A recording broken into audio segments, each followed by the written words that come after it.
माझी हात जोडून कळकळीची विनंती आहे तुम्हाला, आपण गावखेड्यात एकत्र आहेत, तो राजकारणी म्हणून तो उपयोग करतो. एकतर धनगर बांधवांचं आरक्षणाचाही मागत नाहीत, वंजारी बांधवाचं अजिबातच नाही, ते तर वेगळा बांध पडलेला आहे, त्यांना वेगळा प्रवर्ग करून दिलेला आहे.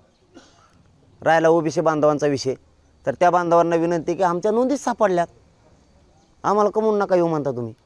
तुमच्या नोंदी सापडल्यास आम्ही कसं म्हणलो असतो तुम्हाला येऊ नका असं म्हणतात. तुमची जमीन तुम्हाला सापडल्यावर आम्ही कसे म्हणणार देऊ नको, तुम्हाला काय देणं देणार ते जर कोणी नाही म्हणला. तसं आम्ही तुम्ही विरोध केला तरी आम्हाला ओबीसीत आम्ही येणारच आहेत, कारण आमच्या नोंदी सापडल्यात.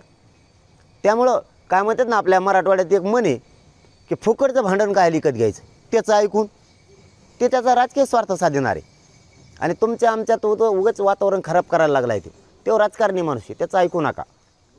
तो राजकारणासाठी तुमचा वापर करतो आहे, कार्यक्रम घेतो आहे, आणि तो त्याच्या केशी मागं करून घ्यायला लागला. त्याचे गुतलेला होता आणि ते मध्ये तिकडे कांदे खायला गेलता, ते त्याचे केशी तुमच्या मागं करून घ्यायला लागला. गोरगरीब ओबीसी बांधवाचं कल्याण करायसाठी तो लढतच नाही. तो सरकारला इकडे जनता दाखवतो आणि तिकडे त्याच्या केशी मागं करून घेतो. समजून घ्या, मी म्हणजे खूप जबाबदारीने बोलतो हे शब्द. तो तिकडे इकडं पब्लिक दाखवतो सभेत आणि तिकडे एक एक एक एक केस त्याची मागं घेतो. आणखीन 17 राहिले त्याचे, ते सभा घेऊन घेऊन ते एक एक एक एक कमी करणार आहे. त्यातून सरकारवर दबाव आणतोय तो याच्यासाठी दबावाचं नाही आणत आरक्षणासाठी, त्याला काय देणं घेणं नाही. आणि त्याला आरक्षणासाठी दबाव आणायचा असला ना, एकच उदाहरण देतो तुम्हाला. हो, एकच उदाहरण देतो. त्याला मी चॅलेंज केलं होतं की धनगर बांधवांच्या आरक्षणाच्या बाबतची तुझी स्पष्ट भूमिका कर. त्याला जर गोरगरिबाला द्यायचं असतं ना, त्यांनी धनगर बांधवांच्या आरक्षणाची स्पष्ट भूमिका केली असती. तो शब्द काढत नाही.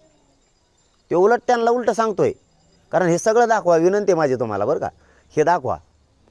ते उलट सांगतोय की आपल्या ओबीसीला धक्का लागत, म्हणून तुम्ही धनगर बांधव वंजारी बांधव आमच्यात आले पाहिजे, ओबीसीला धक्का लागत. वंजारी बांधवाचं धनगर बांधवाच्या तर देव जरी आला तरी धक्का लागत नाही. हां, ते वेगळा प्रवर्ग केलेला. काय नादी लावतो त्यांना, तो राजकीय पोळी भाजून घेतो, कशाला नादी लागतो. आणि दोन्ही बांधवांना माझी विनंती आहे, धनगर बांधवाला पण वंजारी बांधव, त्याच्या नादी लागून तो पोळी भाजतोय. तुमचं आमचं काहीच झालेलं नाही, काहीच झालेलं नाही गाव लेवलवर. त्याच्यामुळे तुमचे आमचे संबंध खराब व्हायला लागले, नका होऊ देऊ, त्याचं ऐकूच नका. तुमच्याला धक्काच नाही लागत.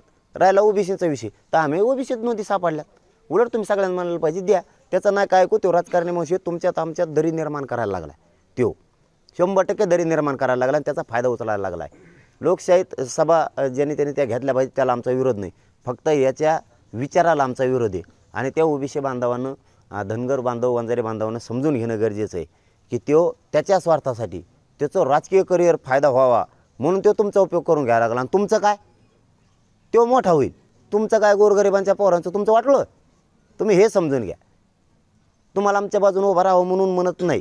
तुम्हाला एक दिवस माझ्या ह्या शब्दाची आठवण येईल की ह्यो राजकारणी मग स्वतः येणे आपला उपयोग करून घेतला आणि घेणं देणं मराठ्यात आणि ओबीसी बांधवात विनाकारण नाराजी पसरली. याच्यामुळे एक ना एक दिवस माझ्या शब्दाचा पश्चाताप येईल. आत्ताच शहाणे व्हा, ते स्वार्थासाठी सभा घेतं.